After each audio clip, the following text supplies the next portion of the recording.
경도 치매 환자와의 대화 기억보다 마음입니다.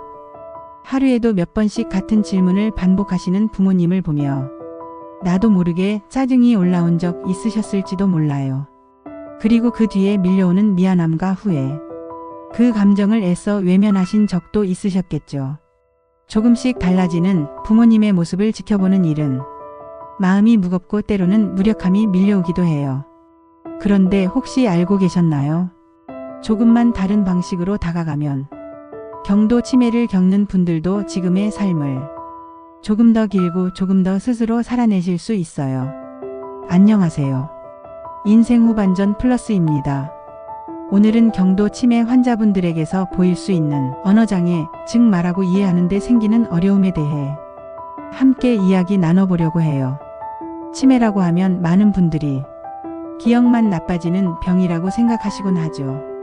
하지만 사실은 말을 하거나 다른 사람의 말을 이해하는 능력에도 서서히 변화가 찾아와요. 특히 초기 경도 치매의 경우엔 그 변화가 작지만 분명히 느껴질 수 있답니다. 가장 먼저 나타나는 변화는 원하는 단어가 쉽게 떠오르지 않아 말을 머뭇거리거나 그거 저거 있잖아 같은 표현이 많아지는 점이에요. 예를 들어 컵이라는 단어가 생각나지 않아서 그거 물 마시는 거라고 표현하시는 경우죠. 이럴 땐 기억력이 완전히 사라진 것이 아니라 단어를 찾아 꺼내는 속도가 느려진 것으로 이해해 주시면 좋아요. 또 정확한 단어가 떠오르지 않을 때는 그 단어의 모양이나 기능을 설명하는 방식으로 말씀하시기도 해요. 반지를 손가락에 끼는 동그란 거라고 하시거나 목걸이를 목에 거는 것처럼 표현하시는 거예요. 그리고 비슷한 단어들끼리 혼동하는 경우도 종종 있어요. 감자를 고구마로 겨울을 가을로 말씀하시는 식으로요. 이런 모습은 비슷한 단어들이 머릿속에서 엉키는 거라고 이해해 주시면 좋겠어요. 상대방의 말을 듣고 이해하는 것도 이전보다 조금 어려워질 수 있어요. 말소리를 듣긴 하지만 그 안의 의미를 파악하고 연결하는 속도가 조금씩 느려지는 거죠. 글을 읽을 때도 마찬가지예요. 예전처럼 글의 내용을 따라가지 못하거나 같은 문장을 몇 번씩 다시 읽게 되기도 해요. 뉴스나 드라마를 보면서 등장인물이나 줄거리를 이해하기 힘들어 하시는 모습도 보일 수 있어요. 특히 전화 통화처럼 표정이나 상황을 볼 수 없는 대화에선 더 큰 어려움을 느끼실 수도 있어요. 어떤 분들은 글을 소리 내어 잘 읽으시기도 하지만 그 뜻을 완전히 이해하지 못하시는 경우도 있어요. 글자를 읽는 능력과 의미를 파악하는 능력은 서로 다른 뇌의 기능이기 때문이죠. 그래서 단순히 소리 내어 읽는다고 해서 모든 걸 이해하고 계시다고 생각하긴 어려워요. 그보다는 그 내용을 얼마나 받아들이고 계신지를 살펴보는 따뜻한 시선이 필요해요. 이처럼 경도 치매 환자분들은 겉으로 보기엔 큰 어려움이 없어 보이지만 단어를 찾거나 말을 이해하는데 서서히 어려움을 겪기 시작하고 계신 거예요. 이걸 미리 알고 계시면 왜 자꾸 말이 헷갈리지? 라는 걱정보다는 지금은 그림으로 보여드려 볼까? 조금 더 천천히 반복해서 말씀드려야겠구나 하는 식으로 훨씬 부드러운 소통을 이어갈 수 있어요. 몇 번 본 사람의 이름이나 직업을 기억하지 못하는 경우도 많아요.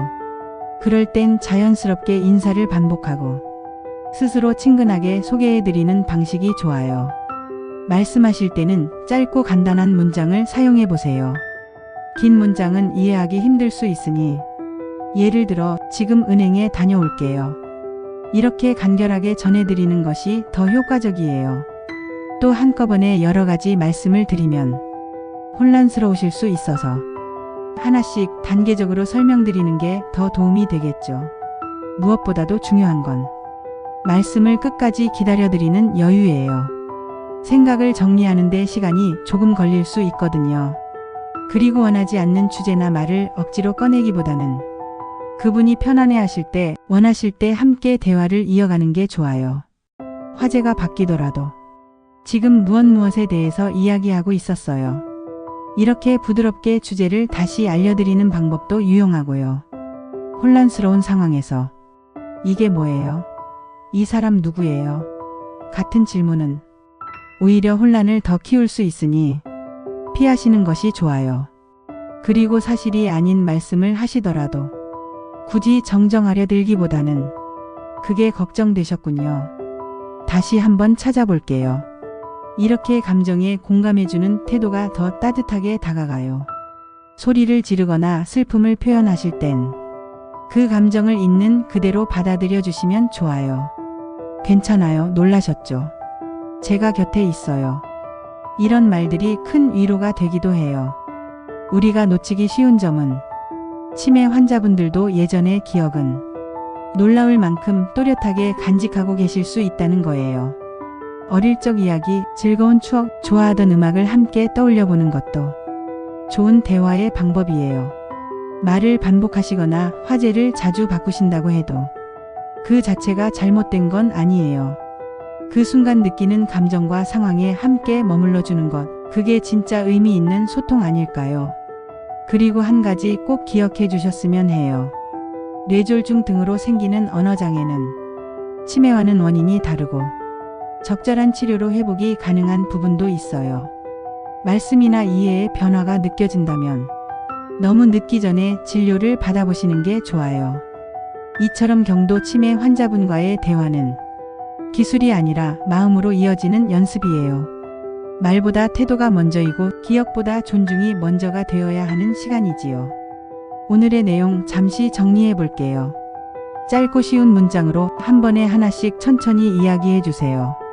환자분의 말을 끝까지 들어드리고 정정보다는 공감으로 반응해 주세요. 과거의 추억을 나누는 것도 좋은 소통이 될 수 있어요. 그리고 말보다 더 깊은 눈빛과 기다림도 잊지 말아주세요. 치매는 단순히 기억을 잃는 병이 아니라 우리 모두가 함께 기억을 새롭게 만들어가는 시간이에요. 그분들의 마음에 귀 기울이고 오늘도 천천히 함께 걸어가 주세요. 그 따뜻한 걸음이 무엇보다 소중한 도움이 될 거예요. 이 영상이 도움이 되셨다면 좋아요와 구독으로 함께 해주세요. 댓글로 여러분의 따뜻한 경험도 나눠주시면 좋겠어요. 시청해주셔서 고맙습니다. 이 영상은 보건복지부 산하중앙치매센터의 공식 자료를 바탕으로 제작되었습니다.